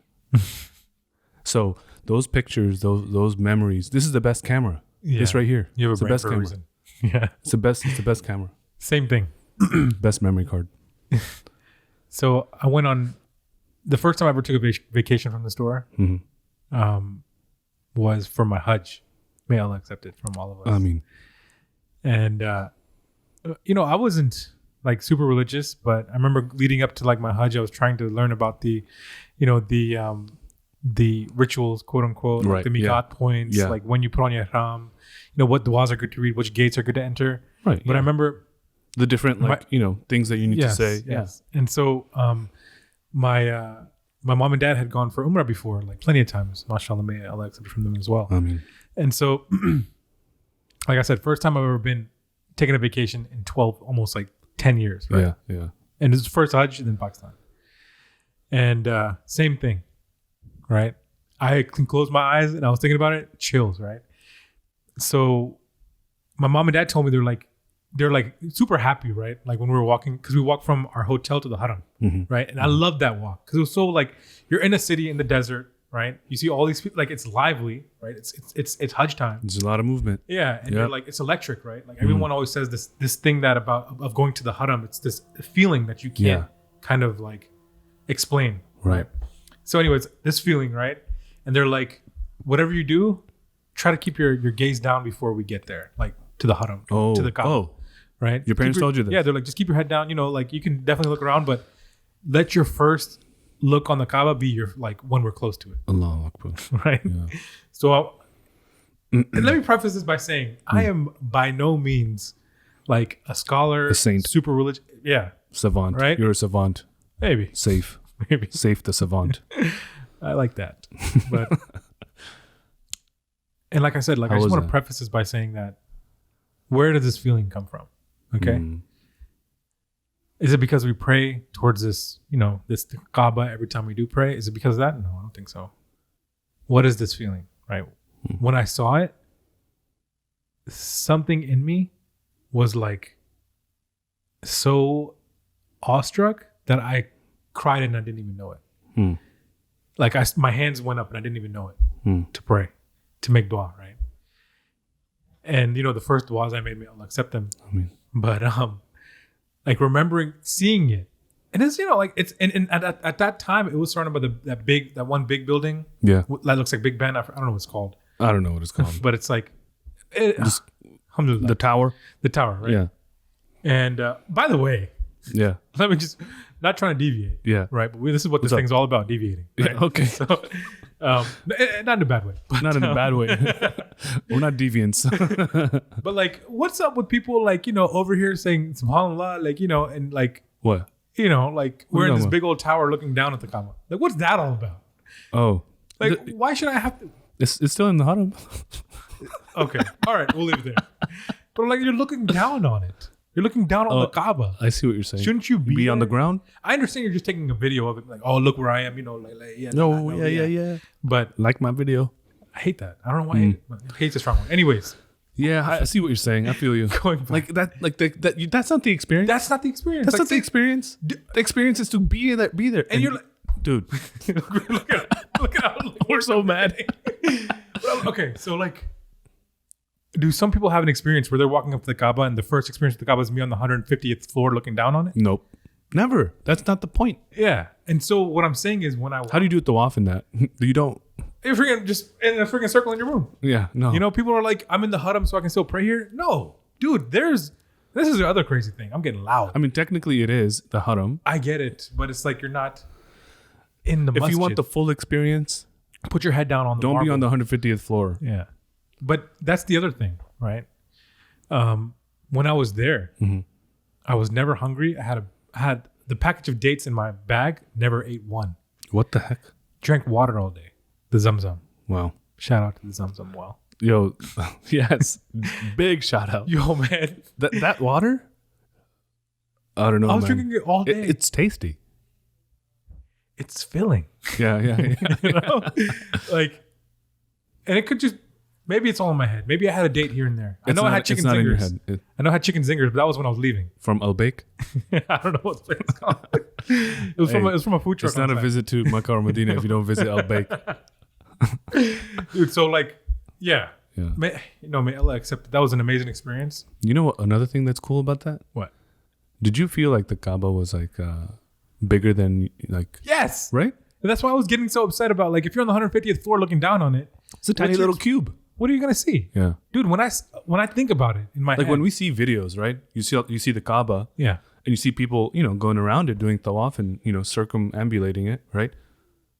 It doesn't. Circumambulation. That's the word. Yeah. Yeah. I wasn't sure. That's why you kind of but you don't. You're like, okay, it's a building, right? It's like a small little building, out of a lens. Yes. Yeah, it's a building. But when you get there, you're like, whoa, this is big. Like this is prominent. This stands out, right? And that's what like when I think about it in my head. And I didn't. It's like here. When did you go? I'm 30.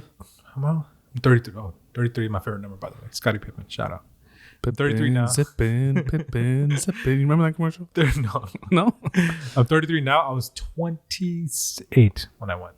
Oh, okay. Yeah. So I went. I went almost 10 years ago. Yeah. So I was like 24-ish. Yeah. That's a prime age to go, man. And when you have your strength. Dude, it was pretty dope because it was bigger than I thought it was, right? And it was cool because the tower was there. Mm-hmm. But for me, you didn't see it. Like I did see it. I did see it. You didn't care. I was like, oh, okay. Yeah. Yeah. I'm not gonna, talk smack, but I'm like, okay, yeah, whatever. Yeah. Because it's part of the haram. I'm gonna give it, respect. I'm not gonna talk smack about it. But yeah, it's like, okay, you're there. And I think that was the only time I looked at it. And another time I looked at it, I was like, what's the time? That was the only to see the time because it has a big freaking clock over there, right? I'm like, let me see what the time green is. Green and white, right? The time, the colors, like green and white. Yeah. So that was only 2-3 times that I looked at. I'm like, okay, cool. Yeah. But not in like awe. Like the awe is the Kaaba. Dude, when I was doing my tawaf, I was putting my head down on the marble. Yeah. Like, I can now understand why. Like, I used to get mad at my mom and dad for saying this. Like, we didn't care about you when we were there. I was like, huh? And I was like, I experienced that, and I was like, I didn't have a care other than I got to make my next salah. I want to explore the haram. I want to make my nafil wherever I can. Yeah. Like another experience. Going back to my, I was on the top floor at the time when they hadn't finished construction. Yeah. They still had like the construction going on. And obviously they didn't finish the construction, but the top floor wasn't completely done, but it was open and it was a longer tawaf, right? Okay. But when I was up there was that's a long tawaf. That's like all the way around. Yeah, I sometimes I would just post up and just Does it walk take in. like 3 hours for a tawaf? Yeah, it took a while. Yeah. But it was nice, man. It was nice being up there. But I, at one point, when you're like, you get tired and you sit down for a little bit, and I saw a group of what looked like Irani guys. I don't want to say they're Shia or Sunni because I don't know, but the 8 of them or the 10 of them, the 12 of them sat in a circle and recited the Quran. Right? Mm-hmm. I have never heard the Quran recited in that way. And I listened to What, they were like alternating or together? Yeah, they like one would stop and then they would start another layout, right? Oh yeah. But there was one guy who was leading it who was like, "Oh my god!" And on the top floor, in the middle of like the haram, right? Yeah. Open area. I've never heard the Quran recited in such a way where it was like resounding. Where I was like, I want to get close to this and be a part of this, right? And I can tell you stories and stories and stories about my trip to my Hajj, but Some people might say, hey man, that's not realistic to do here. we don't say that. I was trying to actively avoid that. Why can't I say that? I mean, I'm just saying, right? Like, yeah, but aren't you supposed to like? What? Jimmy always tells me this. 'Cause I told him there are some situations that arose when I was in the haram, not being like of Arabic descent or anything, that were questionable, Yeah. right? But ignorance is ignorance, right? No, I'm saying like applying that situation, what you experienced here in America. Oh, well. That's what I'm saying. Okay. What do you say to that? I mean, I think there's a balance, right? Like, you can do that. You can have a gathering in your home and hang around people. You can recite out loud, Yeah. right? Definitely. Quran is wisdom, right? And like you were talking, we were talking early on about just listening to it from a reciter who knows how to recite it. There's a reason why it sounds beautiful. There's a reason why it resonates with you. Right? Okay, I just thought of something. Oh man, dude, your name is Saif. Oh yeah, It is. okay. Should I explain why? Yes, please. Thank you. You just you just hit a little nerve there. Yeah. Talking about recitation and proper recitation, right? You know what one of my biggest pet peeves is? Listen, I'm Pakistani. Here we go. I'm Pakistani. I know, I get it, right? But I grew up in an Arab school, so from a very young age, I knew how to pronounce, right? And there is only one way to pronounce, right?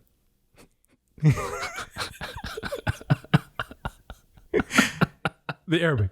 Well, go ahead. Arabic. Yeah. Yes, there's only one way to pronounce. Okay. Yeah, okay. That's So, good to know. because the biggest pet peeve of mine, okay, is not pronouncing things correctly, like Quranic stuff, right? Yeah. And so, like Alif Lam Mim, Dhalikal Kitab, not Zalikal Kitab, right? And it just irks me, man. It irks me. You know why it irks me? Like, I would understand if there was no other letter in the alphabet that resembled your mispronunciated letter. But there is. Right? There is a Z sounding letter. Yeah. So, okay, so I'm, like, I want to talk to somebody about this, right? Like, hey, okay, Alif Lam Mim, Zalik al Kitab. Okay, cool, got it. All right. I want to find another verse that actually starts with the letter Z, and I'll be like, how do you pronounce that? Oh, Z. Oh, it's the same. You're talking about like also when my dad like is leading Salah, right? Like Tazkiya, Tazakka, right? That's a Z, right? It's not a the, it's a Z. The folks who pronounce it Zalikal, but it's a the, will pronounce the same one, Tazakka the right way. same way. But the right way. But in the that instance. right way, because Yeah. that's the way it's pronounced. Yeah, I think it's just laziness. You think so? Yeah. I think it's because that's what we're used to in our language. So your name is not Saf, it's Safe. Thank you. I think we put a lid on it. Regretfully admit Sign this. it. Stamp it. It's on the Send it. record now. It's Saifuddin. Thank you for that. I mean, I'm just not trying to sound like I know it all, but I mean, in this instance, I sound like I think I'm right. But yeah, it's like when you're, I'm not saying, because that's like our culture, right? It's like, I don't want to say they bastardize things, Yeah. but some things are bastardized, right? For example, when, like someone's like, well, it's like, wala dolin, right? But someone's like, wala zolin. or even worse, wala dualin. It's just, where's the wow? Where did the wow come from? right there. That's where the wow comes. Wow. But that's what I'm saying. Yeah. So yeah, it's but like and I think we should always get back to is when you're talking about. I'm not hating. I don't want to sound like a hater. It's just everyone has their pet peeves. Yeah. Right. Yeah. So you can't get mad at you for having a pet peeve, man. We're all human. Yeah. So what's up with this? Your taste. I was talking to Jimmy about your taste. Oh yeah. Yeah. You have nice taste. We'll wrap this up. Where did that come from? We'll wrap this up by talking about your taste. Where did that come from? Taste. Yeah. We had taro tea. Oh yeah. We were having taro tea, and he's like, From where? KFT. Oh yeah. Yep. The best kung fu tea known to man. Oh, the best tea known to man. Dude, it was delicious. It's so I was telling And women. Yes. And I was like, dude, this is great. You introduced me to this, blah blah blah, right? Yeah. Zero sugar. Me talking to Jimmy about this, right? And Jimmy's like, Safi introduced me to this. I was like, oh, Safi's got some good taste. Like, oh yeah, he does. He really does. Like you have I remember talking to you about Smells. Yeah. And then also like we were talking about barbecue at one point, and you were like, this is the perfect thing that's gonna cut this. Right? Like, and I was like, what this guy talking about cut, right? Ice cold. Yes, exactly, right? And in that moment, but like I think you differentiated between vanilla Coke and like regular Coke, right? and I thought about it, I'm like imagining drinking one versus the other, and I'm like, dude, this guy's right. How did you develop this exquisite taste palette of yours? First of all, alhamdulillah. Right? Alhamdulillah. Maybe it's olfactory, right? Maybe it's from my nose, because. Oh yeah, maybe you've got a nice scent. You're very. Oh, dude, you remember that time we went to the mall? Tell the people. Oh my goodness, that was unreal. Yeah. Unreal.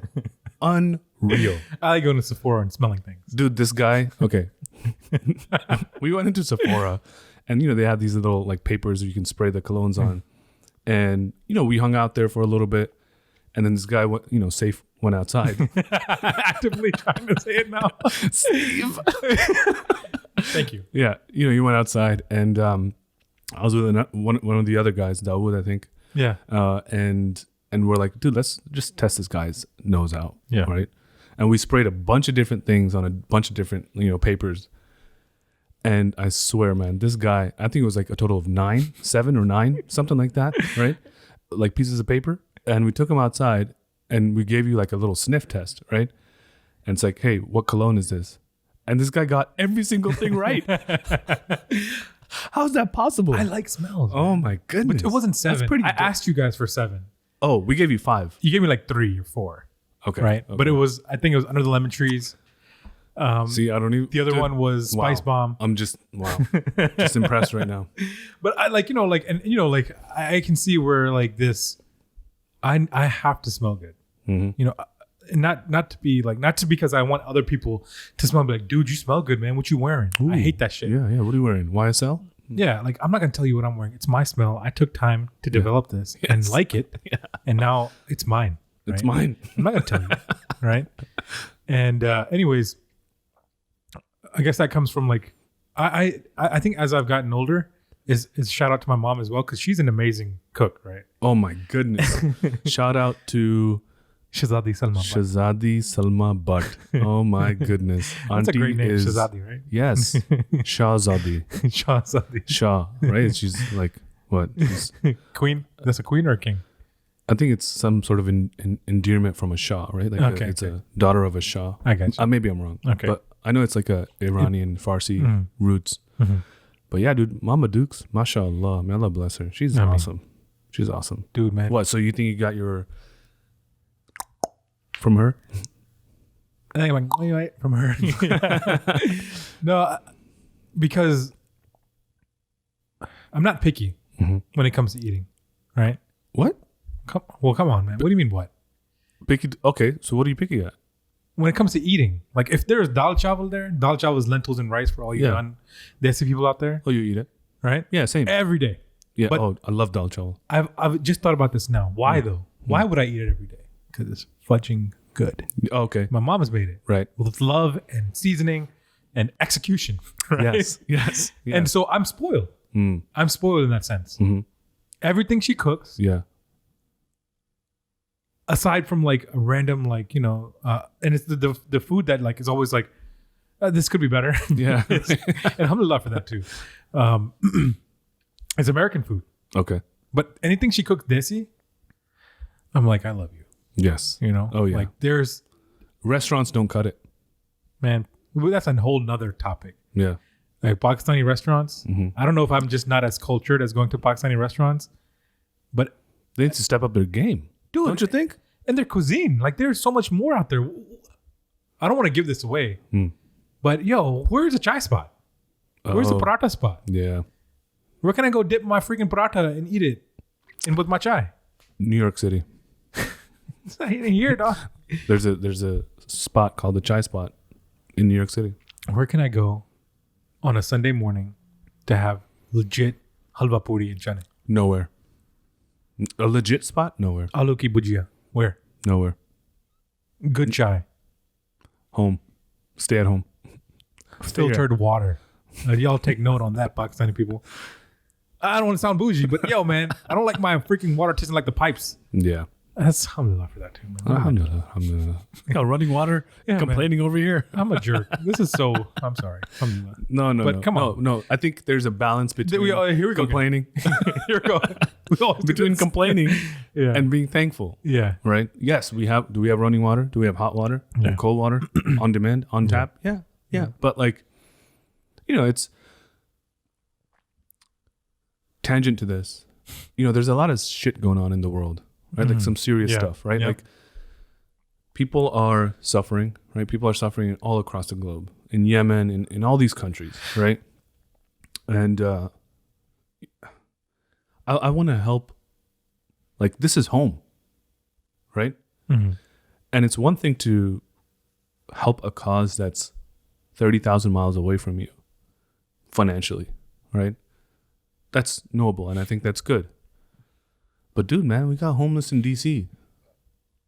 We got people without a home, without a shelter, right? Freezing their ass off in winters. It's coming. And then Corona.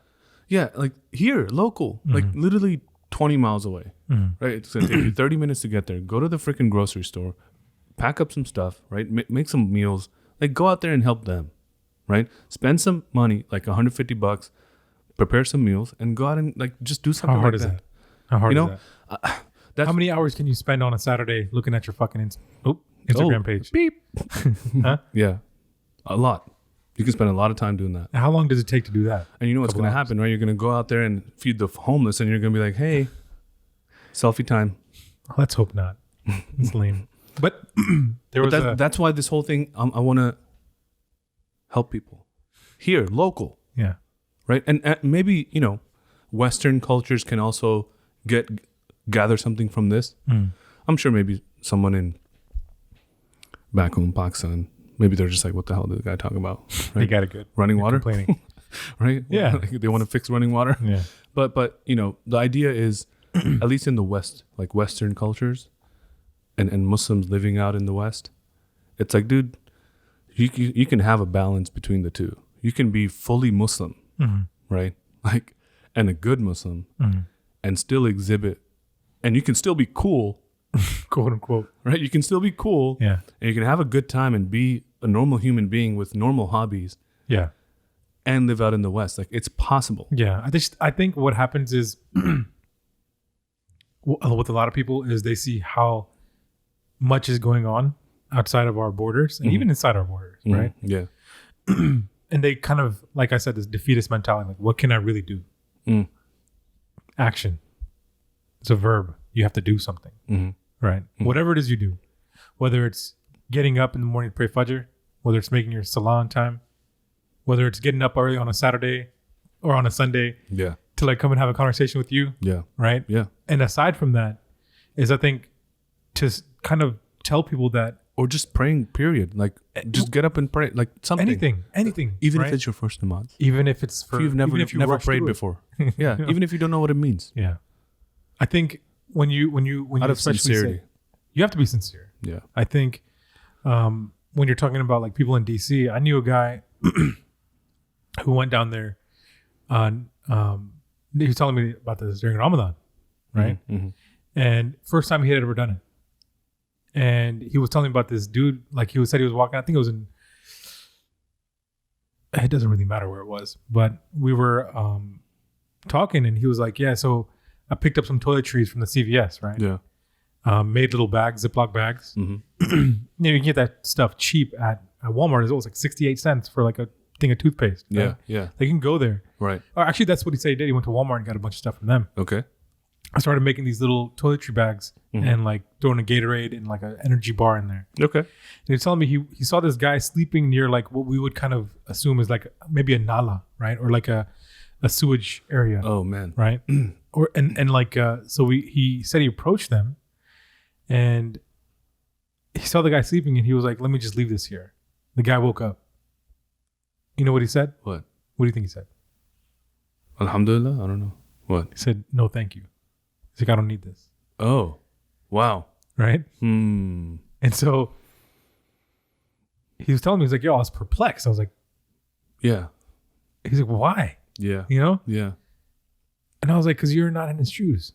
Hmm. You don't know what he needs? No. What? Yeah. He doesn't, maybe he doesn't want to like admit to where he's gotten to in his life where he needs help from other people. Hmm. Maybe it's a pride thing. Hmm. But he was telling me like, he was like, look, I'm just trying to help you out. If you want it, take it. But I think it would help. Sure. And I'm not doing this for me. Sure. Yeah. I'm doing this because, you know, I just want to give back in any way I can. And his intention was good, right? Mm-hmm. He said he like, as he was walking back to his car, he looked back at the guy, he picked up the bag and he was literally like in his hands crying. The guy. Mm. Just because they're like, and I can't speak for everyone, but I think doing small things like that for people who need it, and there's people that need it. Yeah. I think about this example all the time. Is like, how many cars are in DC at any given time? How much is a freaking dollar? Mm-hmm. You know? Right. Yeah. If one guy was to be posted up there, Yeah. everybody's like, oh, you know, he's just going to use this to for Oh, this he's a and that. panhandler. Yeah. Yeah. Oh, they're gypsies. You know, it's like end of summer, right? Yeah, Gypsies. Right. Yeah. What is a fucking dollar? Yeah. Yeah. Yeah. Yeah. You know? Nothing. Yeah. Yeah. How much you spend on your bills? How much you spend on the Netflix membership? Netflix, Starbucks. How much you spend on that Starbucks? Nothing against Starbucks. I mean, Starbucks kind of. I mean, You know what? Shout out to their Impossible breakfast burger, by the way. really? It's pretty good. Yeah. Yeah. I like supporting. You've been to Weird Brothers? No. That's the one that's right here. Right? They're right here. I never tried it. Around the corner. They got some nice butter beer. What? Yeah. Butter beer? Butter beer nitro brew. What? It's just butterscotch. They call it butter beer. There's no beer. You get it. Yeah. You're gonna need to clarify that. Harry Potter. Yeah. Butter You beer. ever had the Harry Potter butter beer out in No. Florida? No. Pretty good. Slush though. Don't get the soda. Butterscotch with nitro brew, a little bit of heavy cream. Zonked out. What by blocked out? Yes. It's so good. But yeah, man, coming back to this thing, you're right. It's what is that, right? It's a little. And how much does our book talk about that? What do you got to think about giving?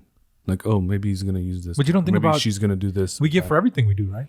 You gotta give something to get something, right? Hmm. Giving a little bit for your akhirah. What's the thought process? Why is there any thought? I think, yeah.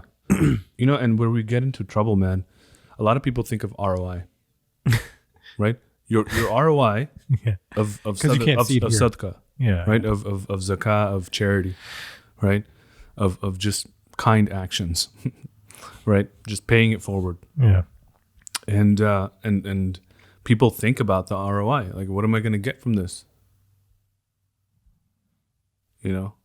I think when we say people, right, it's like this pessimistic attitude. Like I'm included in that. Yeah, but I think it's like, I think it's some of that has to do with our own mentality.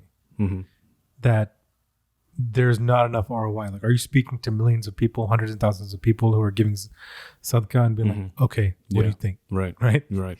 I think some of that is rooted in our own feelings of like, I'm giving X amount of money for this cause. What does it matter? Give with your right without your left knowing how much you're giving, right? Mm-hmm. I think that's important. Yeah.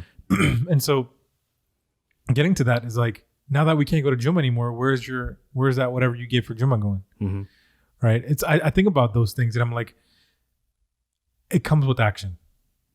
Like sadaqah is not just $1 you're giving away, right? Yeah. Sadaqah is your time, your energy, your effort to activities that are hopefully, not just bettering yourself, but of course that's great. Yeah. But like helping out the community, right? Because we are communal people. Yeah. People. We are communal people, right? Mm-hmm. Like we are meant to be around each other and uplift each other and help each other out in whatever we can. Everyone has their own affinities. Yeah. And that reminds me of what you said earlier about, the hadith where Allah becomes your eyes and hands and ears, right? The ears which you hear with and eyes which you see with and hands, and feet that you tread with. There's like a backstory to that, which is you got to complete all your fara'id, right? You got to like your obligatory acts. And then these voluntarily things, these extra, right? Obligatory things, right? When you rack those up, right, and you continue to do that, that's when God loves you, right? And then when God loves you, that's when He becomes your eyes which you see with, ears which you hear with, hands which you, because then you're extra careful, right?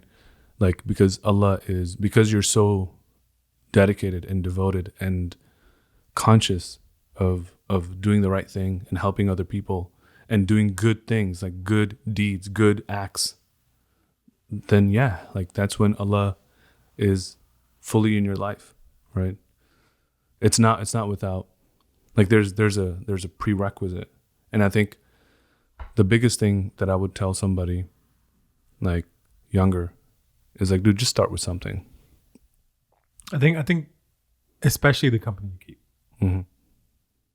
Especially the company you keep. When I think about that and thinking back to like if I was in like an 18-year-old, 19-year-old shoes, and I could be like, hey man, people are so judgmental nowadays by like your appearance, by the way you carry yourself. Oh, you're Molvi now. You're a religious guy. Not even that. Like like say like a brother who's like just making his salah on time. Yeah, he's not wearing the whatever Balenciagas. He doesn't have the right shirt on, the jacket, whatever. Man, who cares, dude? Yeah.